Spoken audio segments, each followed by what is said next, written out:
안녕하세요. 2024년 1월 29일 태국 뉴스입니다. 2월 태국의 각지에서는 축제와 행사가 예정되어 있습니다.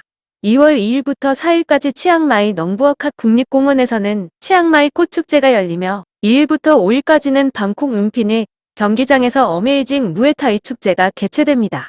7일부터 15일까지 나콘바톰의 프라바톰체디에서는 식품안전 엑스포가 열리며 로프리 인근 고고학 유적지에서는 나라이왕의 치세축제가 9일부터 18일까지 개최됩니다. 13일부터 15일까지는 뜨랑의 안다만 해안에서 24회 뜨랑 소중 결혼식이, 14일부터 18일까지 치앙라이 싱하공원에서는 국제풍선축제가 열립니다. 22일부터 26일까지 파타야에서는 국제연축제가, 부리담창 인터내셔널 서킷에서는 23일부터 26일까지 D1 그랑프리 태국, 2월 10일에는 음력설 축제가 각지에서 열립니다. 태국 정부는 태국의 제2관광도시들을 웰니스 여행지로 성장시키기 위해 개발한다는 계획입니다. 라농은 제2관광지로 꼽히는 곳들 중 한 곳으로 천연온천과 건강치료 및 재활에 유용한 지역이라고 알리고 있습니다. 당국은 안다만의 인접한 지방들을 웰빙 관광중심지로 육성한다는 계획하에 육로와 수로, 항공의료를 접목한 응급의료 운영에 들어가 태국의 건강과 안전기준에 대한 신뢰를 만들어낼 것이라고 합니다. 기술범죄 수사국은 다양한 온라인 부업 사기에 속지 말라고 국민들에게 촉구하고 있습니다. 온라인 쇼핑몰에서 주문을 하거나 SNS에 계정의 좋아요를 누르는 것, 숙박시설이나 음식점의 리뷰, 심지어 호텔에서 잠만 자도 수익을 올릴 수 있다는 사기가 극성을 부리고 있다고 합니다. 단순 물품 포장, 구슬 묶기나 리본 만들기 등 고전적 사기 범죄도 여전히 일어났다고 설명하고 있습니다. 기상국은 태국이 2월 말부터 혹서기에 들어간다고 발표했습니다. 혹서기 태국은 최고 기온이 43도에서 44.5도에 이를 것으로 혹서기는 5월 말에 끝날 것이라고 설명했습니다. 태국을 방문한 중국 왕이 외교부장이 세타 총리를 만나 태국의 판다를 다시 보낼 것이라고 밝혔습니다. 치앙마이 동물원에서 사육 중이던 판다가 얼마 전 급사해 현재 태국에는 판다가 없는 상황입니다. 세타 총리는 중국이 판다를 다시 보내는 것은 태국과 중국의 50년 동안 외교 관계를 잘 반영하는 거울이라고 말했습니다. 빤뿌리 외무부 장관은 인도네시아가 태국쌀을 추가로 100만 톤 구매를 타진했다고 밝혔습니다. 이전에 인도네시아는 100만 톤의 태국산 쌀을 구매했는데 이번에 추가로 100만 톤의 쌀 구입 구매 의향을 전해왔다고 합니다. 고용국은 마카오에서 일할 근로자를 12일까지 모집한다고 밝혔습니다. 카지노와 식당, 호텔 등에서 근무하게 되는데 급여 외에도 왕복 항공료와 주거비로 월 500마카오 달러가 지급된다고 알리고 있습니다. 선정된 사람은 수속비 명목으로 약 5,500바트의 비용이 필요하다고 덧붙였습니다. 전 국민에게 1만 바트의 디지털 머니를 지급한다는 공약이 무산될 가능성이 높아진 가운데 얼마 전 여론조사에서 국민들은 크게 분노하지 않을 것이란 조사 결과가 나왔습니다. 이에 대해 세타 총리는 여론조사 결과를 신중하게 검토해야 한다고 말하고 지방 등 현지인들에 대한 의견 청취도 실시되어야 한다고 덧붙였습니다. 왕이 외교부장이 태국을 방문한 가운데 태국과 중국의 무비자 협정에 서명이 이루어졌습니다. 3월 1일부터 양국의 국민들은 비자 없이 양국을 30일 동안 방문할 수 있습니다. 태국공항공사는 태국 최초의 수상비행기 터미널을 푸켓에 건설한다는 계획입니다. 바다에서 수상비행기가 이착륙할 수 있도록 한다는 계획이며 추후 푸켓과 파타야, 푸켓과 후아인 등 외국인들에게 인기 있는 해안 도시에 수상공항을 건설한다고 합니다. 사무사콘크라 툰벤 지역에 위치한 펍을 지방 내무당국이 단속을 실시했습니다. 해당 업소는 영업 제한 시간을 넘어 영업하고 있었으며 손님들에 대한 약물 검사 결과 77명에게서 양성 반응이 나왔다고 합니다. 적발된 업소는 앞으로 5년간 폐쇄될 예정이라고 합니다. 태국 경찰은 중국인 소유로 추정되는 방콕 방카피에 위치한 성매매 업소를 단속하고 43명을 체포했습니다. 업소에서는 성매매 여성 37명이 발견되었는데 태국인이 9명, 중국인이 16명, 베트남인이 12명이었으며 관리 직원인 태국인 5명과 중국인 1명도 함께 체포했습니다.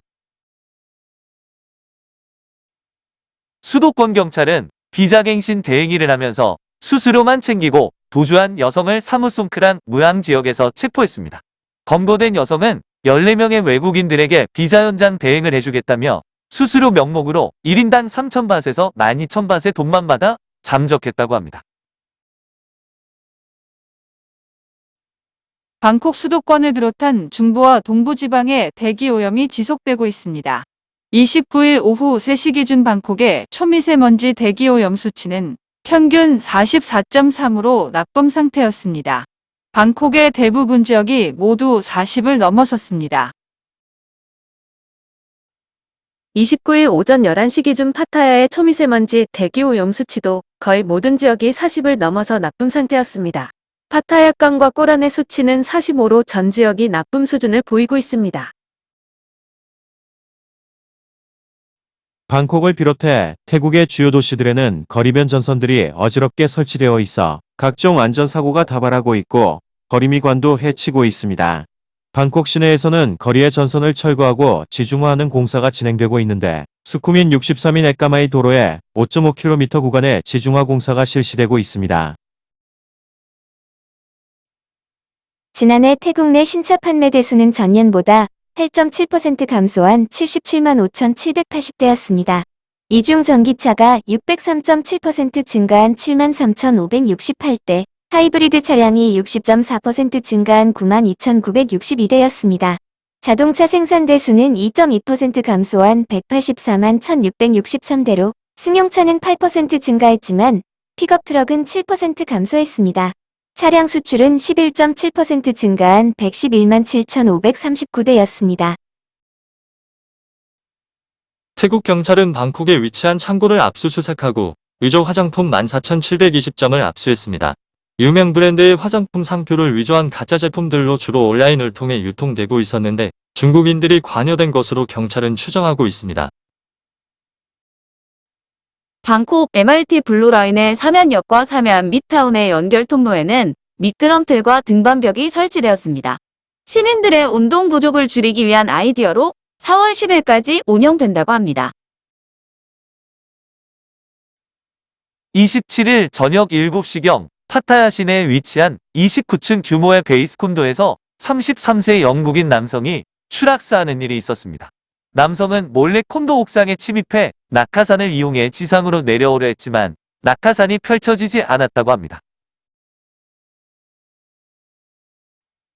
중앙수사국은 룬타부리와 아유타야 지방에 위치한 3곳을 압수수색하고 가짜 조미료를 생산하고 있던 태국인 남녀 5명을 체포했습니다. 3곳에서는 조미료 33,405개 약 200만 바트어치를 발견해 압수했는데 체포된 용의자들은 중국인들에게 고용된 것으로 알려졌습니다. 방콕 도시철도 옐로우라인은 2월 1일부터 4월 30일까지 1회에 25바트로 전 구간을 이용할 수 있는 250바트 정액권을 판매합니다. 일반인과 학생용으로 레비카드 소유자만 구입이 가능합니다. 중앙수사국은 파타야에 위치한 주택을 급습하고 외국인 4명을 체포했습니다. 체포된 외국인들은 영국과 프랑스, 뉴질랜드 국적이었는데 집안에서는 마약과 권총들이 발견되어 압수했습니다. 이들은 본국에 있는 지인과 가족들에게 납치되었다는 거짓 전화를 걸어 몸값 송금을 요청했지만 가족들이 경찰에 신고하면서 검거되었다고 합니다. 치앙마이를 출발해 파야오로 향하던 로뚜가 남방 지방의 도로에서 가로수를 추돌하는 사고가 있었습니다. 이 사고로 로뚜에 타고 있던 일본인 남성 1명이 숨지고 다른 일본인 2명과 태국인 3명이 중경상을 입고 병원으로 이송되었습니다. 사고 당시 현장에는 비가 내리고 있었는데 곡선 구간에서 차량이 중심을 잃고 사고가 났다고 합니다. 파타야 해변도로에서는 보행로를 걷고 있던 24세 독일인 남성이 철근에 걸려 넘어져 부상을 입고 병원으로 이송되었습니다. 당시 해안도로 보행로는 공사를 위해 철근이 설치된 상태로 대체 통행로가 없어 여행객들이 위험한 공사 현장을 통해 이동하고 있었다고 합니다. 라용에 위치한 꼬서멧에서 46세 중국인 여성이 익사하는 사고가 있었습니다. 여성은 가족과 함께 여행을 왔는데 바다에서 수영을 하다가 변을 당했으며 구조대가 출동해 응급처치를 실시했지만 결국 숨졌다는 것입니다. 푸켓 빠똥 경찰은 절도 혐의로 22세 독일인 남성을 체포했습니다. 검거된 남성은 한 호텔의 카운터에 몰래 들어가 서랍 안에 들어있던 현금 8만 6천 바트를 가지고 도주했는데 CCTV 카메라를 향해 미소를 짓는 모습도 포착되었습니다. 식품의약국은 온라인을 통해 유통되고 있는 16종의 화장품에서 사용이 금지된 스테로이드와 수온이 발견되었다고 발표했습니다. 당국은 화장품명을 공개하면서 소비자들에게 구입하지 말 것을 촉구하고 있습니다.